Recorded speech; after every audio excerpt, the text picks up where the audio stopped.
I am Colleen Hoover, and I wrote the book that the film is based on.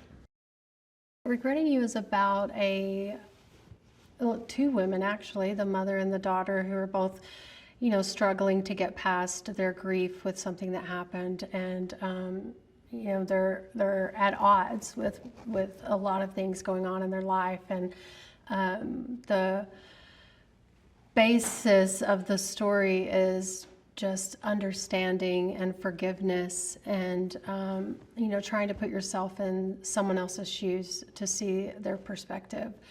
And sometimes you can go through life with blinders on, and I really like how these characters do that for a little bit of the movie, but then once they start opening up that communication, they see that they have a lot more common ground than they thought.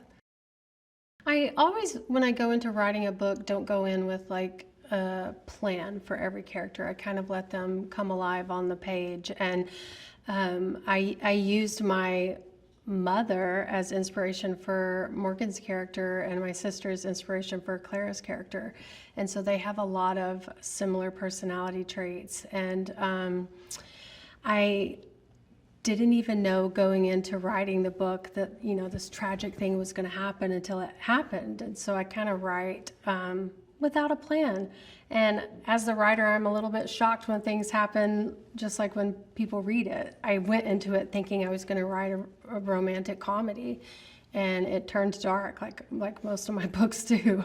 And once I realized that's the direction it was headed, I still tried to keep it grounded in that levity that I love so much about the film. I think Regretting You makes a good movie because it's very grounded and relatable. And, in a world full of movies that we all love that are not so grounded in reality, I just find it very much therapeutic and also fun to go watch a movie that feels relatable and that could happen to you in your actual life. And that's what I love the most about it, is I fell in love with the characters all over again while watching the movie, and just found them to be very modern and relatable and realistic, and I think they captured that really well. I have all boys, so I can't speak from experience, but I know that my mother was very naturally protective when you bring your first boyfriend home, and when it's your only child and your daughter's first boyfriend, and you knew his dad to not be a very great person, then obviously your guard's going to go up. And I just really enjoy those moments between Morgan and Miller, and find them hilarious and so relatable. I think Allison and Mckenna were perfect for these roles. The way that they interacted on camera made me believe that they were friends and had fun off camera, because those moments that were good between them were so believable. But then it's like, at the same time, the moments that were stressful between them, I'm like, I hope they get along off camera, because they did it so well. But both of them just wonderful actresses, and I really felt like they respected these roles and understood them, and took them seriously and put their all into it. Every time either one of them would cry, I would tear up, because they just made it so believable. I honestly couldn't think of two more perfect actresses for those roles.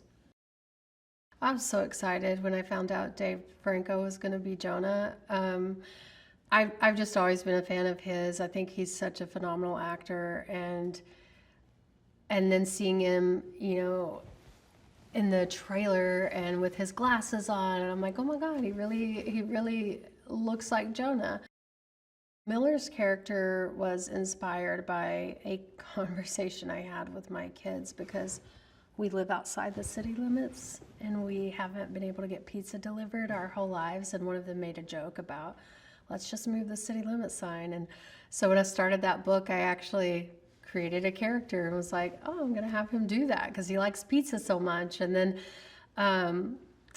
I think Clara sees that humor in him, but also the goodness in him, and the way that Mason had that kind of flirtatious bad boy vibe, but you could also tell he was good, despite what Clara's parents think.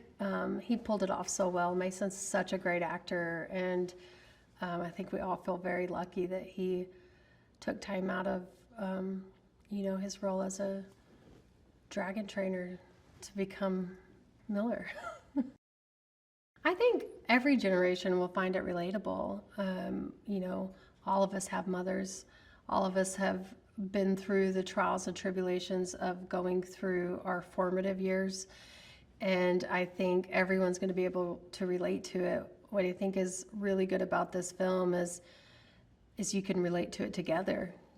Teenagers and their mothers and grandmothers can go watch this together and maybe hopefully find it healing in a way. I want audiences to have a fun and emotional experience. I want them either to come out smiling really big or with tears in their eyes. I just really think this movie is something a lot of people crave in this space, in the romance space, something they can watch with friends and family and feel good about, and go back and watch it a second time with a different group of friends. It's just a really feel-good movie that I truly think captures a beautiful dynamic in this family that's going through a chaotic time.